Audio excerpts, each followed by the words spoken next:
जय हो। भक्तों, बच्चे का ज्ञान सुनकर के वृत्तासुर जंगल की ओर गए। शिव पार्वती बैठे थे, उनको देखकर हंसने लगे। पार्वती ने श्राप दे दिया, श्राप के कारण वो राक्षस बने। आज उनकी मुक्ति हो गई। हिरण्यकश्यप को मारने भगवान नरसिंह प्रहलाद के कहने से प्रकट हुए। प्रहलाद ने कहा इस खंबे में भगवान है। नरसिंह भगवान ने प्रकट होकर के अपने भक्त की बात को सत्य किया। भगवान अपने भक्त के सिद्धांत को मिथ्या नहीं होने देते। हिरण्यकश्यप को मारा। एक बार हरि का अवतार धारण करके भगवान ने हाथी को बचाया था। समुद्र मंथन किया, अनेकानेक रत्न प्राप्त हुए। वामन भगवान राजा बलि को दान देते हैं। वामन भगवान ने राजा बलि को दान दिया है पाताल का राज्य और आगामी मनवंतर में इंद्र बनाने का वादा किया है। एक कल्प में भगवान सत्यव्रत नाम के राजा को मत्स्य बन करके बचाते हैं, उपदेश करते हैं। अनेक कल्प में भगवान आते हैं। ये कल्प क्या होता है?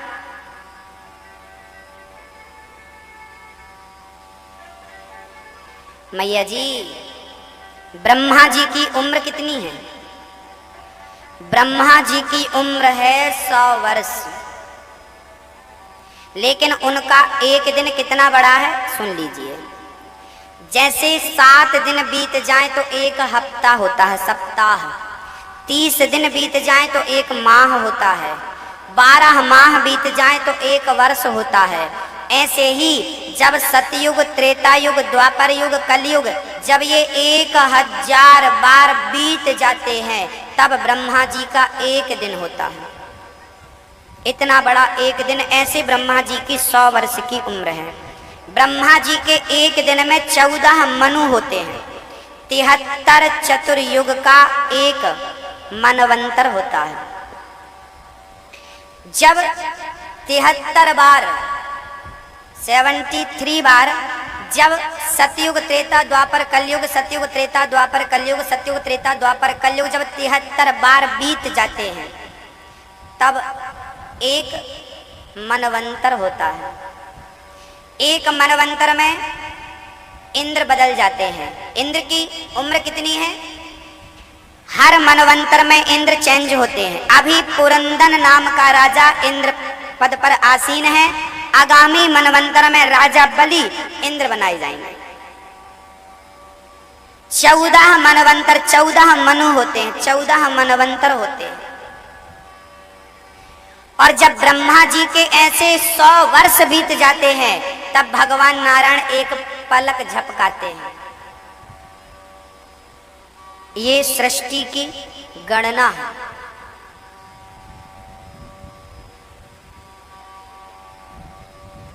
ऐसे हर कल्प में भगवान का अवतार होता है। किसी किसी कल्प में भगवान अवतार लेते हैं। अभी कौन सा कल्प चल रहा है? अभी श्वेत 12 कल्पे, अभी ये 12 कल्प चल रहा है। कौन सा मनवंतर चल रहा है? अभी वैवस्वत मनवंतरे, वैवस्वत मनवंतर अभी प्रेजेंट में चल रहा है। ये परिचय है। भक्तों, बहुत ध्यान से सुनिएगा। एक बार भगवान राम बनकर आए। परीक्षित कह रहे हैं मुझे कृष्ण कथा सुनाओ। सुखदेव जी कहते हैं पहले राम की चर्चा सुन लो, फिर कृष्ण की चर्चा सुनते हैं। नारायण के पुत्र हुए हैं ब्रह्मा, इनके पुत्र मरीचि, इनके पुत्र हुए हैं कश्यप, इनकी पत्नी अदिति से विवस्वान हुए हैं जो सूर्य कहलाए हैं। इन्हीं के वंश में आगे चल करके हुए हैं इक्ष्वाकु, नृग, शर्याति आदि आदि हुए हैं। और फिर नभग, नभग के बेटा नाभाग, नाभाग के बेटा अम्बरीश। अम्बरीश ने एकादशी का व्रत किया है। एकादशी के प्रभाव से उन्होंने परम पुरुष परमात्मा को प्राप्त कर लिया। बड़े परम भक्त हैं श्री राजा अम्बरीश। इन्हीं के वंश में आगे चल करके हुए हैं राजा सगर। सगर के बेटा असमंजस, असमंजस के अंशुमान, अंशुमान के दिलीप, दिलीप के भागीरथ, जिन्होंने गंगा को प्रकट किया है अपने पूर्वजों के उद्धार हेतु और उद्धार हुआ। बोलिए गंगा मैया की। इन्हीं के वंश में आगे राजा खटवांग हुए हैं, खटवांग के पुत्र हुए हैं राजा दिलीप, दिलीप के पुत्र हुए हैं रघु, रघु के पुत्र हुए हैं अज, और अज के पुत्र हुए हैं श्री दशरथ। दशरथ महाराज की 3 रानियां हैं। 3 रानियां कौन कौन सी? मैया जी, ओ मैया, क्या देख रहे हो? दशरथ जी की कितनी पत्नियां हैं? कितनी? 3। कौन कौन सी? आप बताइए, क्या नाम है दशरथ जी की पत्नी का? कौशल्या। हाँ, आपको पता है, इनसे पूछ रहे हैं, बहू से आपकी। कितनी पत्नियां हैं दशरथ जी की? ओ मैया, कितनी पत्नियां? अच्छा, फोन में बात कर ले, फिर पूछेंगे। हो गई बात? हाँ, अभी भी फोन में ही ध्यान है। हो गई बात? अब बताओ दशरथ जी की कितनी पत्नी? लो, फोन से बात कर रहे थे तब सर दिख रहा था, हम पूछने लगे तो सर ढक लिए। पूछते रहो तुम।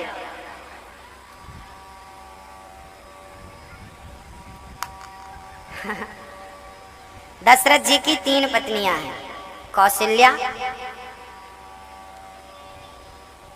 सुमित्रा, कैकेयी।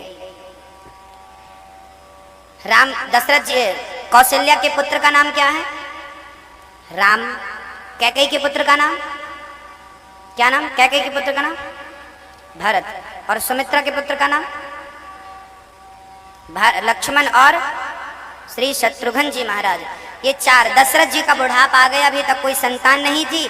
दशरथ जी ने गुरु जी के यहाँ जाकर यज्ञ कराया। यज्ञ भगवान ने खीर दी, खीर को 3 रानियों ने ग्रहण किया। समय आने पर चैत्र का महीना आ गया, शुक्ल पक्ष की नवमी तिथि आ गई, और नवमी तिथि के दिन के ठीक 12 बजे भगवान प्रकट हो रहे हैं। भय प्रगट कृपाला दीन दयाला कौशल्या हितकारी, हर्षित महतारी मुनि मनहारी, अद्भुत रूप निहारी।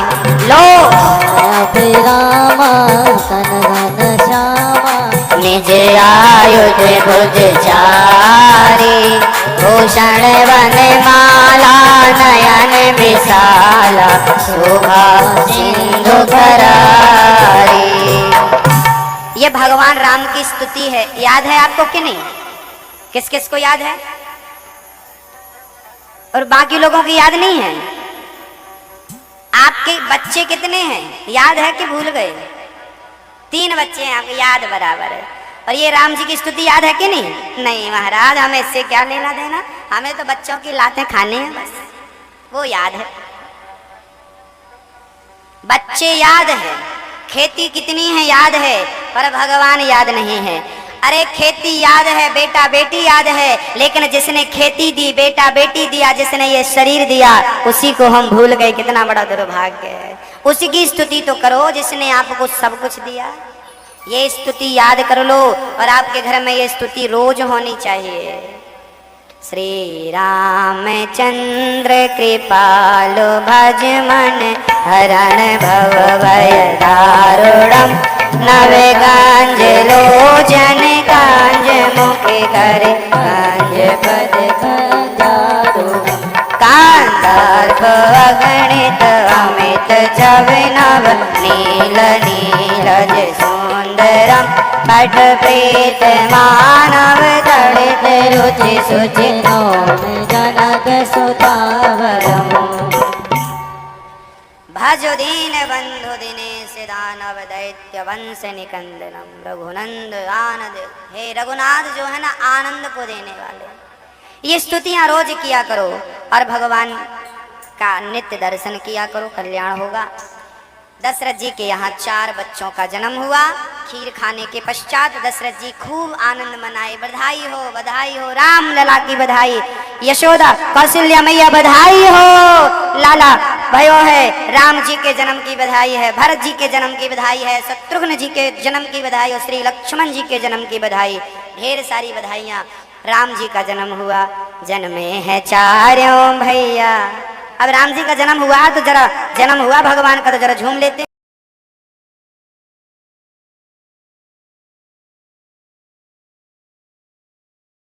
पश्चात अब भगवान राम बड़े हुए हैं, उन्हें लेकर के श्री विश्वामित्र जी चले। सबसे पहले अविद्या का नाश किया है भगवान श्री राम ने, ताड़का के रूप में आई। एक ही वाण प्राण हर लीन्हा, और दीन जानते ही निज पद दीन्हा। ताड़का को मारा, गुरु जी का यज्ञ पूरा कराया, अहिल्या का उद्धार किया। चरण कमल रज चाहती, कृपा करो रघुवीर। गौतम नारी श्राप वस, उपल दे धरि धीर। जिनके चरणों की रज का स्पर्श होते ही पत्थर नारी से बन गया, ऐसे राम के चरणों का ध्यान क्यों ना किया जाए। भक्तों, श्री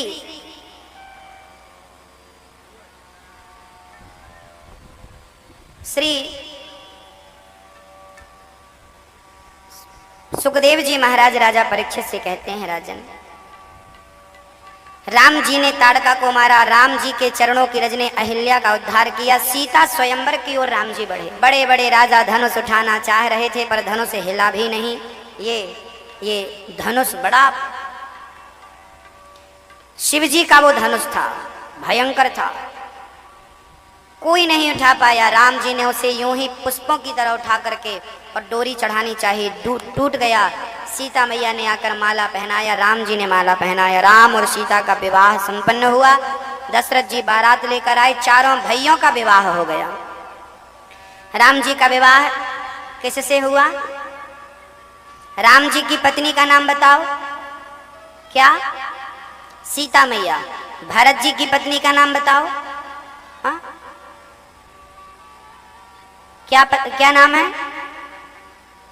भरत जी की पत्नी का नाम है मांडवी। लक्ष्मण जी की पत्नी का नाम क्या नाम है? उर्मिला। और शत्रुघ्न जी की पत्नी का नाम श्रीदेवी, श्रुतकीर्ति। चारों भाइयों का विवाह एक साथ संपन्न हुआ। चारों भाइयों का विवाह हुआ, विदा हुई। और विदा होकर के जब चली तो सीता मैया, एक लड़की जब विदा होती है ना अपने मायके से, रोती है, पिता से लिपट कर, माँ से लिपट कर, भाई से लिपट कर, मुझे क्यों भेज दिया, क्यों भेज दिया। वो बड़ा दर्द का वातावरण होता है। बेटी की विदाई सबसे दुखद होती है। कहते हैं जिसके पैरों में विमाई फटी ही नहीं, वो पीर पराई क्या जाने। और जिसने बेटी को जन्म दिया ही नहीं, वो बेटी की विदाई क्या जाने। जिसकी बेटी ही नहीं है, वो कल्पना नहीं कर सकता कि बेटी की विदाई क्या होती है। इसलिए बेटियां होना चाहिए, बेटियां जरूरी हैं। आजकल सबको बेटा चाहिए, लेकिन याद रखो मेरी माँ, याद रखो, बेटा सबको चाहिए पर बेटी किसी को नहीं चाहिए। लेकिन जब बुढ़ापा आता है तो बेटा साथ छोड़ देता है, लेकिन उस हाल में साथ देने वाली बेटी होती है। बेटी कभी अपने माँ बाप को नहीं छोड़ती। किसी ने हमसे कहा कि बुढ़ापे में यदि माता पिता बेटे की जगह बेटी के साथ रहने लगे तो हिंदुस्तान में वृद्धाश्रम नहीं होंगे। बिल्कुल सही बात है। जैसे माँ बाप की जिम्मेदारी बेटों के हाथ में है, काश ये जिम्मेदारी बेटियों के हाथ में होती तो कोई भी माता पिता कभी दुखी ना होता। यहाँ पर एक बात हमने कही, यहाँ एक बात हमने कही कि माता पिता की जिम्मेदारी यदि बेटियों के हाथ में होती तो कोई भी माता पिता दुखी नहीं होते, कोई भी माता पिता की आंखों में आंसू नहीं होते। लेकिन वो बेटी जब बहू बन करके जाती है और हर बहू यही मान ले कि मेरे सास ससुर ही मेरे माई बाप हैं, मेरे माता पिता हैं, तो आप जिस दिन अपने सास ससुर को अपना माता पिता समझकर सेवा करेंगे, आपके माता पिता भी सुखी हो जाएंगे, क्योंकि उनकी बहू उनकी सेवा करेगी। आप बहू बनकर सेवा करो। विडंबना तो ये है कि अपने माता पिता याद हैं, लेकिन सास ससुर तो दुश्मन जैसे दिखते हैं। पता नहीं क्या हिंदुस्तान की 99% बहुएं अपनी सास से प्यार नहीं करती। 99% बहुएं अपने सास ससुर को उस दृष्टि से नहीं देख पाती जिस दृष्टि से वो अपने माता और पिता को देखती हैं। और जिस दिन हमारे देश की हर बहू अपने सास ससुर को माता पिता की दृष्टि से देखेगी, उस दिन कोई भी माता पिता दुखी नहीं होंगे। इस देश के कोई भी माता पिता दुखी नहीं होंगे। बस जरूरत है अपना नजरिया बदलने की। बहू को चाहिए कि वो सास ससुर को माता पिता के रूप में देखें, और सास ससुर को भी चाहिए कि वो अपनी बहू को बहू के रूप में ना, अपनी बेटी के रूप में स्वीकार करें, क्योंकि दोनों तरफ से पहल होनी जरूरी है। बहुत जरूरी है कि हम जागें, अपने रिश्तों को सुधारें, खटास ना आने दें अपने रिश्तों में, क्योंकि मेरी माँ स्वर्ग कहाँ है? कहाँ है स्वर्ग? यही स्वर्ग है और यही नरक है। आप प्रेम से रहती हो सास के साथ, ससुर के साथ, पति के साथ, देवर के साथ, जेठानी के साथ, देवरानी के साथ। जिस घर में ये सारे सदस्य एक दूसरे से प्रेम करते हैं वही तो स्वर्ग है, वही स्वर्ग है। और जहाँ ये एक दूसरे से नफरत करते हैं, कपट करते हैं, वही तो नरक है। जहाँ सुमति तहाँ संपत्ति नाना, जहाँ कुमति तहाँ विपत्ति निदाना। प्रेम करो, दिल में हाथ रखकर बताओ, जितना प्यार आप अपने माता पिता से करती हो, क्या इतना प्यार सास ससुर से करती हो?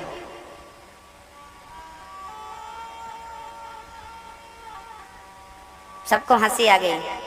इसका मतलब महाराज जी ऐसी मजाक मत करो।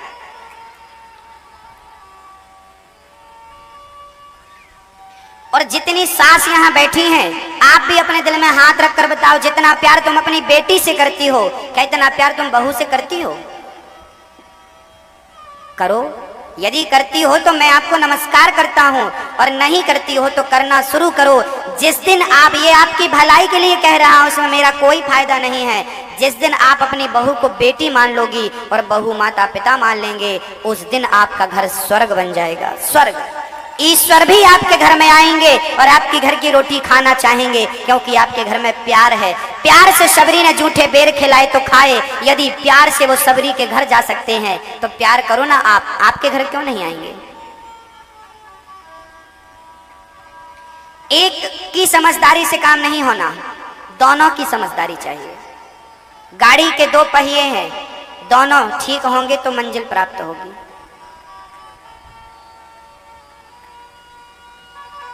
सीता विदा होकर जा रही है। जनक जी को दशरथ जी ने प्रणाम किया। जनक जी कहते हैं, हम तो लड़की के पिता हैं, लड़की का पिता छोटा होता है, आप लड़के के पिता हैं, आप श्रेष्ठ हैं, आपने हमें प्रणाम क्यों किया? दशरथ जी बोले, हम तो दान लेने वाले हैं, आप तो कन्यादान देने वाले हैं, और देने वाला ही श्रेष्ठ होता है, लेने वाला श्रेष्ठ नहीं होता। लड़की का पिता श्रेष्ठ होता है लड़के के पिता से, क्योंकि लड़के का पिता दान लेने वाला है और लड़की का पिता दान देने वाला है। तो आप बताइए, देने वाला बड़ा कि लेने वाला? देने वाला बड़ा होता है, देने वाला बड़ा होता है, तो लड़की का पिता बड़ा हुआ कि नहीं? क्योंकि वो देता है, दान, कन्यादान, धन दान सब दिया, वो छोटा कैसे हो जाएगा? समाज उसे छोटा कहती है। दशरथ जी ने जनक जी को प्रणाम किया, वो समझदार थे। आज के जमाने में लड़के का पिता श्रेष्ठ कहा जाता है लड़की के पिता से। अरे भाई, कैसे श्रेष्ठ हो गए? आज हमारे समाज में दहेज प्रथा भयंकर पांव पसार रही है। लड़के में कुछ गुण नहीं है, फिर भी लड़के का बाप बड़ा मुंह फाड़ता है, 10 लाख लूंगा। किस बात के 10 लाख लेगा? बोले लड़के को पढ़ाया है, 5 बीघा जमीन है, 10 लाख तो बनते हैं। तो तेरे बेटे में काबिलियत नहीं है क्या? एक लड़का तो मंडप के नीचे बोला हमें कार चाहिए, कार। हमने कहा दोस्त के मुंह में एक थप्पड़, वो भगा उसको। कार चाहिए, कार चाहिए तो खुद की कमाई से खरीद के लड़की के बाप से भीख मांगता। ये शादी के पहले जब भीख मांगना शुरू कर दिया तो शादी के बाद ये अपने पत्नी को क्या कमा के खिलाएगा? तो जीवन भर भीख मांगेगा, भीख मंगा है। और आपने अपनी लड़की की शादी भिखमंगों से कर दी। अरे जो दहेज मांगे, जो मांगते हैं वो भिखमंगे नहीं तो क्या है? कौन है बोलो? दहेज लेना भी पाप है और देना भी पाप है। लड़की का पिता जितना दे रहा है ले लो, स्वीकार कर लो, डिमांड मत करो इतना दो इतना दो। ये जहां मांगने वाले लोग हों वहां अपनी छोरी की शादी कभी नहीं करनी चाहिए।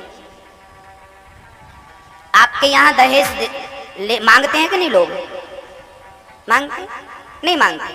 समझदार लोग हैं, मतलब राजस्थान मांगते हैं। सबसे ज्यादा दहेज तो बिहार में मांगते हैं।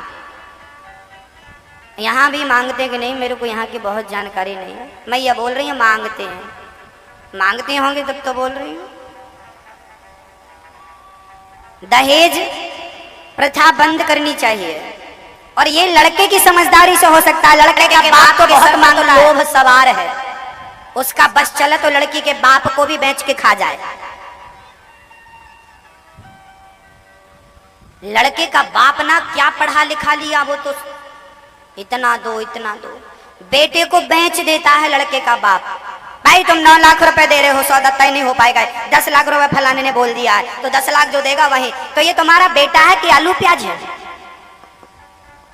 तुम उसकी बोली लगा रहे हो, 9 रुपए किलो नहीं 10 रुपए किलो बेचेंगे, 9 लाख में नहीं 10 लाख में बेचेंगे। और बेच दो, फिर वही बेटा जब आपको मारेगा तो मत रोना क्योंकि आपने बेच दिया है। और हमारी बहनें भी बढ़िया गर्मी दिखाती हैं ससुराल में, सुनो हमारे बाप ने इतना दिया है, तुम्हारे बाप का नहीं खाते। ए बुढ़िया हमारे दहेज को हाथ मत लगाना, ये कुर्सी पर उतरो, ये हमारे बाप ने दी, उतरो। जब आप दहेज मांगोगी मुंह फाड़ कर तो लड़की भी तो कहेगी ये हमारे बाप का है, उतरो यहां से। कई बेटियां दहेज लेकर जाती हैं और फिर ससुराल वालों का जीना हराम कर देती हैं। तो लोगे दोगे तो यही होगा। जहां संबंध में पैसा होगा, जिस संबंध में लोभ होगा, वो संबंध कितने दिन तक टिकेगा? संबंध पैसों से नहीं बनते। ए भाई बढ़ाओ बेटा। संबंध पैसों से नहीं बनते भक्तों, संबंध तो प्रेम से होते हैं। पति पत्नी के बीच में प्रेम है तो बढ़िया है, तो प्रेम चाहिए संबंध में। सौदा ना करो, बेटी मत बेचो, बेटा मत बेचो, दहेज लेना भी बंद करो, दहेज देना भी बंद करो और हिंदुस्तान को दहेज प्रथा से सदा सदा के लिए मुक्त कर लो। आपकी एक समझदारी भारत का एक कदम आगे बढ़ाएगी, भारत को एक कदम आगे ले जाएगी आपकी समझदारी। आपकी बेटी भी है और आपका बेटा भी है तो कह दो भाई ना हम देंगे ना हम लेंगे। सब लोग मान लो, सब लोग, पूरा राजस्थान यदि ये बात समझ ले, पूरा भारत समझ ले तो लो हम सब सुखी हो जाएंगे। फिर बेटी बोझ नहीं बनेगी, क्योंकि आज बेटी इसलिए बोझ बन जाती है क्योंकि लड़की के पिता को टेंशन रहती है, यार इतना खर्चा कहाँ से करेंगे शादी में। हमने तो एक बार एक जगह बचत करने की कोशिश करी, लड़की के पिता का सबसे ज्यादा खर्चा कहाँ होता है। ये बहुत समझदारी का सब्जेक्ट है, अच्छी लगे तो करना, नहीं लगे तो फिर हम तो कहेंगे। लड़की के पिता का सबसे बड़ा खर्चा होता है बफर सिस्टम में, खाना पीना। इसलिए हमने एक बार लोगों को कहा कि लड़की के विवाह में जब जाया करो तो अपने घर से पेट तक नहीं गले तक खा के जाया करो। लड़की के पिता को खाने की पूरी व्यवस्था ना करनी पड़े इसलिए आप खा के जाओ, ये आपकी समझदारी है।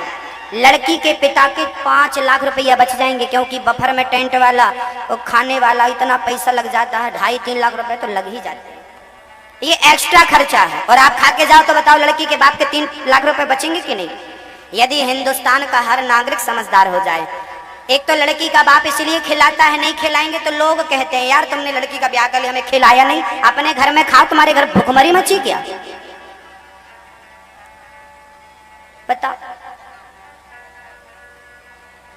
छोटे छोटे खर्चे बचाए जाएं तो बहुत सारे खर्चे बचाए जा सकते हैं। लड़की का पिता सुखी रह सकता है शादी के बाद भी। अब बताइए, लड़की का पिता जमीन बेच करके, कर्जा लेकर के लड़की का ब्याह करता है, क्या ये अच्छी बात है? अरे उसे कर्जा ना लेना पड़े, जमीन ना बेचना पड़े। इसलिए हम सबकी समझदारी, सिंहासन गांव के सभी लोग कसम खा लो, किसी भी लड़की के ब्याह में जाएंगे और हमारी लड़की का ब्याह होगा तो हम बफर सिस्टम बिल्कुल नहीं करेंगे। हाँ भाई, नमकीन बिस्किट खिला देंगे, सबको पानी पिला देंगे, बढ़िया, खर्चा कम होगा।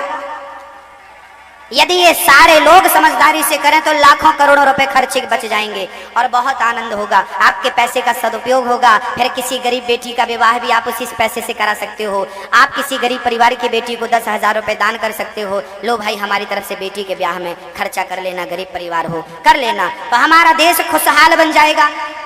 हमारे लोग शादी में इतना भोजन बनाते हैं कि इतना भोजन फिक जाता है कि एक बारात और जीन ले, एक बारात और खा ले, इतना भोजन फेंक देते हैं बफर सिस्टम के बाद, खाने पीने के बाद। समझ में आ रहा है कि नहीं आपको? ओ मैया, हम यहाँ समझा रहे, तुम वहां देख, क्या देख रही हो? वहां भी तो लोग ही खड़े हैं आप लोगों की तरफ कि वहां एलियन आए हैं।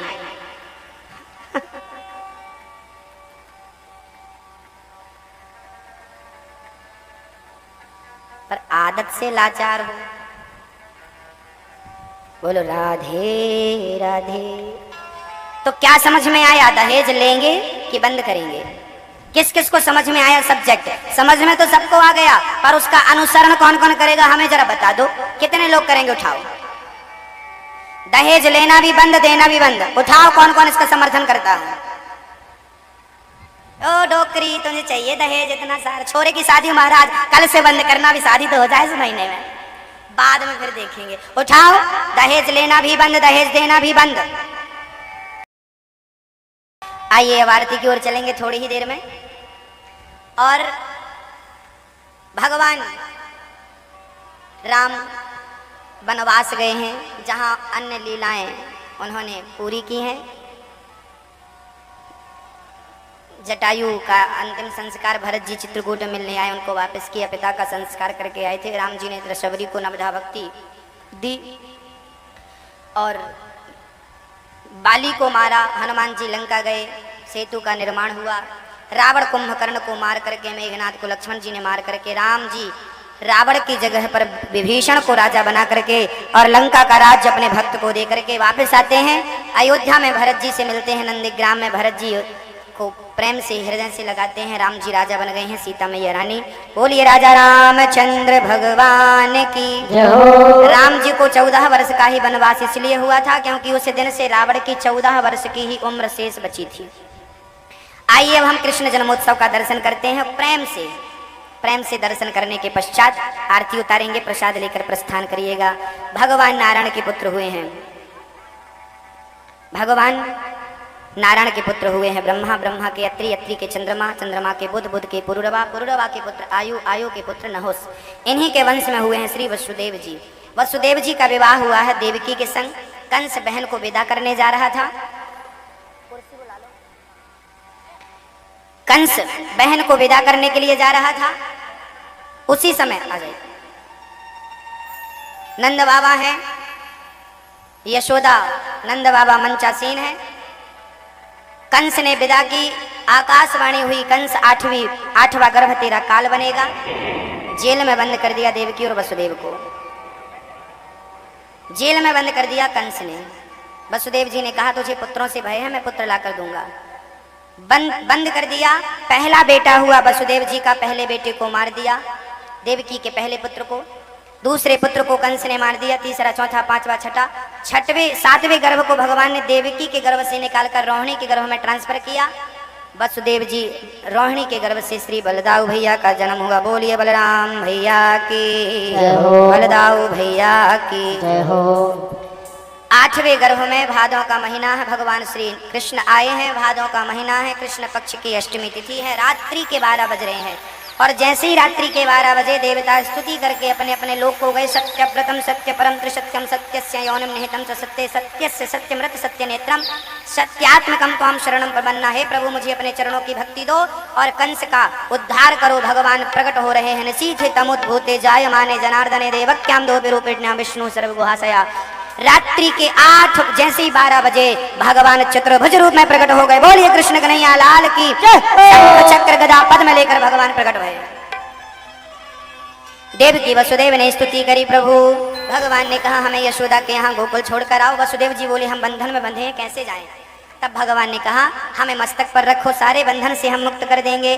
जैसे ही भगवान को वसुदेव जी ने अपने मस्तक पर रखा और चले, बंधन से मुक्त हो गए। वसुदेव जी पैरों की बेड़ियां खुल गई, हथकड़ियां खुल गई। जा रहे हैं वसुदेव